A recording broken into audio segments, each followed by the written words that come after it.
Okay, for your very first action item, if you don't already know it, and I mean really know it, do a rough approximation of your net worth. Surprisingly few people actually know this number. In fact, I'm going to bet that more people know their credit score than their net worth. This is bad. In fact, it partly gets at why our country is so unequal.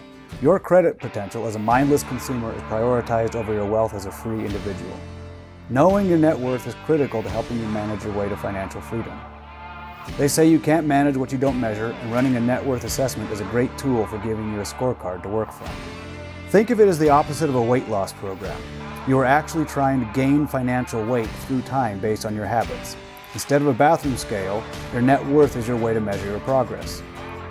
It's actually a super simple calculation. The equation is this: net worth equals assets minus liabilities.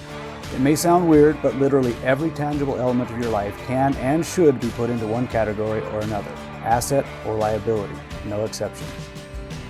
Do this exercise right now on the back of an envelope and at least get a ballpark figure. Don't let perfection be the enemy of good enough. It'll take you maybe 5 minutes. Take your first step today, right now. Okay, I'm going to go into some detail about what assets and liabilities are, since they sound a little technical and scary to some people just starting out. They did to me. If you know their definitions cold, skip ahead to the net worth calculation. For those of you who don't, let's talk about assets. Assets are valuable things that produce money or have value in the world. If you inherit a 16th century Vermeer, that's an asset because you can sell it on the market and turn it into money. If you buy a brand new $120,000 Ferrari, meanwhile, it may seem like an asset, but it's actually probably a liability. As you drive it off the lot, it has already lost much of its value, and you'd be lucky to sell it the next day for $90,000. Examples of assets could be a home, or at least your equity in it, but I'll explain that later, cash in the bank, stocks, art, land, your personal furniture, etc.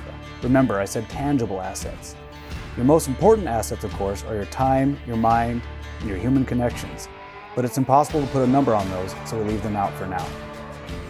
Okay, now let's talk about liabilities. Liabilities are things that decrease in value. Simple as that. Examples of a liability would be a student or home loan, a vehicle, they almost all lose market value over time, a credit card debt, and so forth. They are things that have lower value than you acquired them at, or that take more every month out of your bank account than they put in. Don't include things like groceries expenses, or gasoline, or internet. These are costs of living, and we'll go into those later. For now, just the big ticket debts in your life. And granted, this can be tricky. What if you have a home where the loan is for $200,000, but you realistically believe you could sell it on the open market for $220,000? Well, in that case, you have both an asset and a liability. Your asset is the home's current market value. The liability is the home loan. So $220,000 minus $200,000 leaves you in the green, or what they call equity, with $20,000 that goes into your net worth column. Okay, it's critical to get this straight, because many seemingly rich people with very high incomes and a lot of fancy things actually have surprisingly low net worth. Alright, think of a surgeon.